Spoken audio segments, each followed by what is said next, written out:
Hey guys, this is my ranking for the March movies that came out this year. So at fourth place, it's 65. It was a pretty good movie, but it had some things wrong with it, and there's also better movies.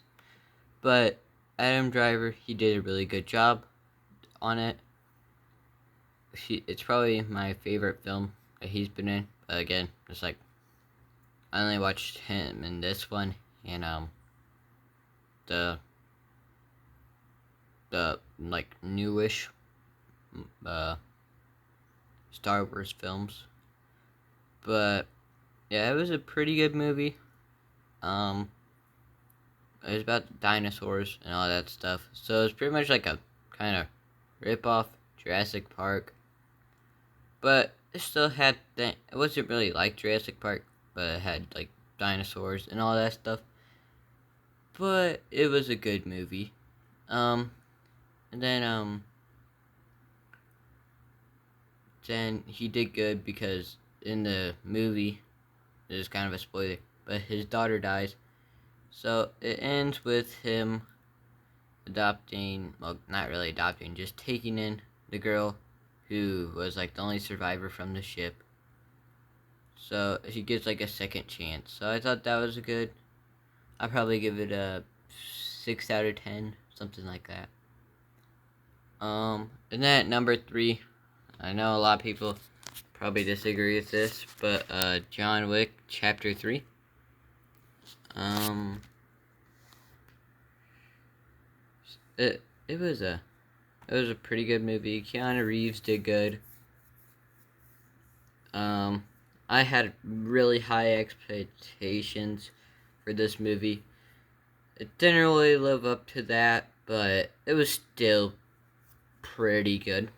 But I don't know. I just really didn't. The thing I didn't like about this movie was it was long. Maybe after a rewatch I'll like it more, but it was long, and then it was all supposed to happen like 24 hours, but he was like getting hit by cars and all that stuff, and it was just like getting outrageous. Like some of it felt like in other films, it felt kind of realistic, but no, this one it did not feel realistic at all. But it's, in my opinion, it's probably the worst, their second worst John Wick film. Um, but it had flaws, but um, then it goes Creed 3. It was a good movie. It was for I'm pretty sure it's the first movie Michael B. Jordan ever produced. But he did good. He came back as Adonis, but this time they didn't have Stallone, which it was a pretty good story just to learn more about Adonis's story. But yeah, it was, some of the stuff behind the scenes got crazy, and then but it was still a really good movie. Um, and then Jonathan Majors, though there's the whole thing going on with him, it was he did awesome in this movie. It's probably the best movie he's been in the year because, well, he did good as Kang, but that Ant-Man, yeah, it was meh. Um, but he did good in it. I like the rivalry they had between each other. The backstory, it was interesting to learn about Donis's past and to learn the whole story of why Jonathan Majors' character went to prison.